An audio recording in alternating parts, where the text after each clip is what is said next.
এখানে আমি দেখতে পাচ্ছি আপনার পার্টনার আপনাদের দুজনের ঘটে যাওয়া কিছু পাস্ট নিয়ে চিন্তা করছে। তারপরে এখানে কিন্তু তার ফোকাসটা পুরোপুরি আপনার দিকে রয়েছে, কিন্তু আপনার ফোকাস রয়েছে ডিভাইনের উপর। এটাই হচ্ছে প্রেজেন্ট এনার্জি।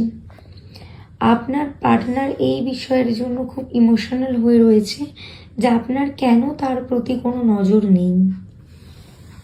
আপনার পার্টনার আপনাকে জড়িয়ে ধরে ঘিরে বাঁচতে চায়, কিন্তু সে তার ফ্যামিলি বা রিলেটিভের কারণে আপনাকে সে বোঝাতে পারছে না বা শো আপ করতে পারছে না। কিন্তু সে খুব তাড়াতাড়ি আপনাকে নিয়ে আপনার ফ্যামিলিকে বা তার ফ্যামিলিকে বোঝাবে। আপনাদের মধ্যে যাই সমস্যা হয়েছিল না কেন সে কিন্তু মিটিয়ে নিতে চাইছে। সে আপনাকেও বলছে আপনিও মিটিয়ে নিন, তার সাথে আপনি থাকুন। আপনার পার্টনার এখন সেটাই চাইছে।